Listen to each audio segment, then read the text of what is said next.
Hello, my fellow brawlers, and welcome back to the Brawlhalla Battle Pass Season 5 Missions Guide. This is Week 2, guys. Brand new missions, let's get right into it. Alright, the first one we've got is Disarm opponents 100 times. Now, I know that seems like a lot, but if you just play naturally, this will get done pretty easily. So, basically, what this means, for each player, there is a damage threshold once you pick up a weapon. And once you pass that damage threshold, your weapon is thrown away, okay? You've got to do that to your opponent 100 times. It will, like I said, it will happen completely naturally. I wouldn't even push yourself on this one. Just, it'll get done eventually on its own. Just keep playing, guys. Alright, next up we've got Qatar's heavy attack damage, 1500, 15 greatsword knockouts, and 1500 axe light attack damage.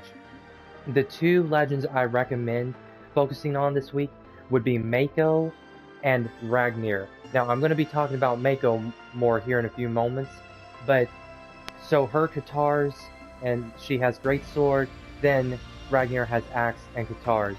So, you guys can use any legend you want, don't feel pressured to just use them, but I really would use Mako for one of these other missions that I'm going to be getting into in just a moment. So, moving on, we've got win 3 1v1 matches while dealing less damage than you take. Now, I know that may sound confusing at first, but it's not that bad, guys. So basically, when you get to the end of the game, it'll give you the stats, how much damage you dealt versus how much damage you received. So basically, all you have to do to get this mission done is take more damage than you deal out. So what I recommend doing is if you have for example, if you have an opponent disconnect and you're fighting against the bot, intentionally let the bot hit you a bunch of times, get you deep red, and then get the knockout. So just to make sure that they are getting more damage than you are dealing to them. Or if you see an opponent that you know is probably below your skill level, once again you could intentionally let them hit you. But my advice with most of these missions is this will get done naturally eventually. So just keep playing. It'll probably happen at some point when you're fishing for this last mission, which I'm going to be talking about in just a moment. So I wouldn't pressure yourself too hard on that one. And yeah, just keep playing, guys. Alright, then we've got win 20 matches with the current Battle Pass color scheme. That's pretty self-explanatory. For example, I have Bodvar, Hattori, Thatch, Ada with the color scheme already.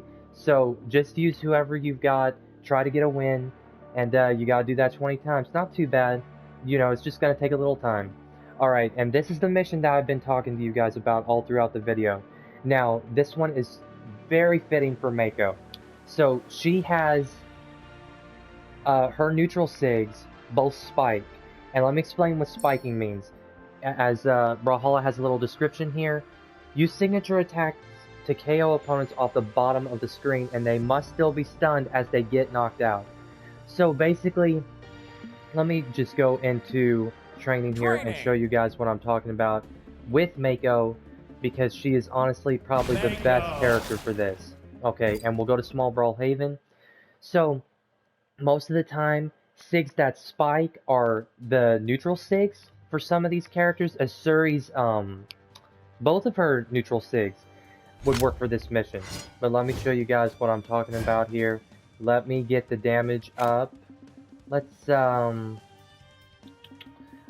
get it up to 100 here, and damage reset. Okay, so as you guys can see, ooh, that was a little bit too much, my bad, guys.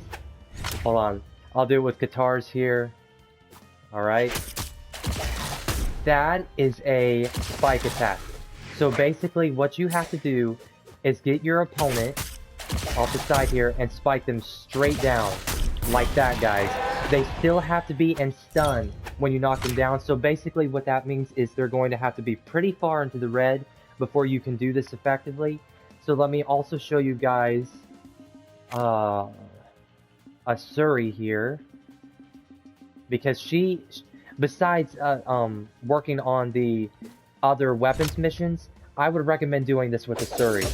Both of her SIGs are perfect for this. I mean, look at that, guys. I mean, so much force, straight down. Her Katars are even more fun to hit with that SIG, with the neutral SIG. straight down, guys. So, and as you can see, Artemis was only about in the orange, just barely in the red. So that should not be too difficult of a mission, guys. You only have to do it 8 times. You can do it with whatever SIGs spike straight down. That's the only rule. In fact, I believe, I'll show you guys one more. I believe Mordex, his down SIG on gauntlets has active input, and you can choose to throw it straight down if you prefer. Let me show you guys. Okay, good. It saved my things here. Okay. You hold it straight forward, just like that. There you go, guys. That one spikes kind of at an angle, but you could do it under the right circumstances. So those are some of the legends that I would use if I were you guys. So I hope this video was helpful to you guys. I hope it covered all of your questions about these missions. This doesn't look like too bad of a week, guys, so it shouldn't take too long to complete. I would say just a few days. With the Disarm opponents, that's just going to take some time. Same with the win matches with the current Battle Pass color scheme, the Starlight. So I know you guys have got this. I hope this video was helpful. Thank you guys so much for watching. Hope you have a great rest of your day, and God bless.